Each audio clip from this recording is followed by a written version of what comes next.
back to my channel. Now today I'm going to be giving a review for the 4th volume of Robin. Now this is called Robin Volume 4 Turning Point. So as you can see, this is the actual cover art for the book itself. Now this is yet again just like another collection of like stories featuring like the Tim Drake version of Robin, and they are again pretty entertaining. Now the only problem I do kind of have with these are that they feel like they're like all over the place, you know, because like I say, you would actually have to have read some of like the previous like Batman issues or like Robin issues to know what actually fully happened, you know, because there's moments where you can say this particular character showed up or this particular person is like Batman or so on, and that wasn't even there. It just jumps to that. It doesn't explain, you know, where it came from. And I did happen like in back issues that took place before some of the issues that were in here. So it's kind of like all over the place. So you have to actually keep up with what's really going on as far as like the actual storyline during that time, you know, which was like the early 90s. Now this collects issues of Robin 0, then 6 to issue 13. Then it also has a showcase from 1994, which is 5 through 6. So it's like 2 showcase issues. Now these actually collect stories that occurred in 1994 to 1995. Now again, it does focus like on like the Tim Drake version of Robin. And it has like the issues with him and his father and so on, how he has trouble, you know. Now in these particular issues, you can tell that Tim Drake and his father have gotten actually closer, you know. They actually go like fishing and they go out there do all kind of like father and son type things, you know. And like his girl Ariana, I think that's how you pronounce, she's also there too as well.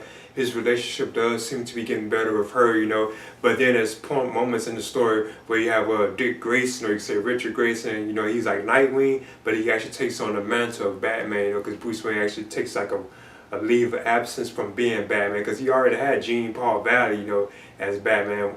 After he had got his back broken by Bane, he had Jean take over, you know, but then they actually confront Jean and take him out, what Bruce actually does in the end, you know.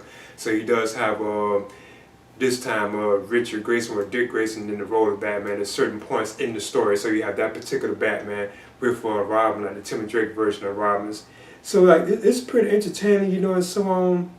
And then at one point Bruce Wayne, it's like spoiler if you didn't know, but of course we all know, he does return as Batman eventually, you know. But there are like a lot of interesting like stories and like the usual like battles and like friendships and stuff like that, or romance problems that Tim does have, you know. There's also like a strong presence of like Two-Face in the story too. He has like this grudge against like Tim Drake, you know, because Tim Drake helped Bruce Wayne take him out like a couple of issues ago. And that actually happened during the Death in the Family storyline, you know, where Jason Todd was killed by the Joker. That actually did happen there. So Two-Face, or Harvey Dent, he has like a grudge against Robin, you know, and he thought Robin was dead, and so he does like a grudge against this particular new Robin.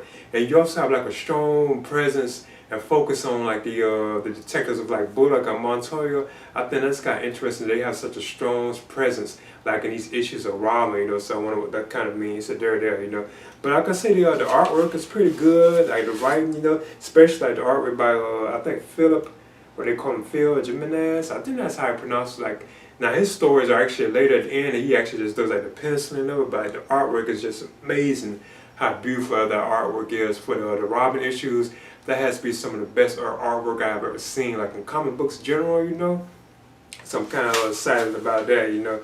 But overall, like I say, this is like just another entertaining collection of like stories, and it is like drawing me into more and more to understand what's going on with like my second favorite Robin, which is Tim Drake. You know, I'm kind of curious like what happened to him, what's going on with him and so on. So I can't help but want to keep actually reading more of these, you know. Because I know it's only like one volume left of this. I think it's like volume 5. Because as far as I know, it doesn't go to 6, you know, it just goes to volume 5. So yeah, I'm definitely going to be check on that one out too, you know. But in Robin Volume 4 Turning Point, I'm going to give this another B-. Now I would definitely recommend it for fans of like the Tim Drake version of Robin. You know, that's my second all-time favorite Robin, you know.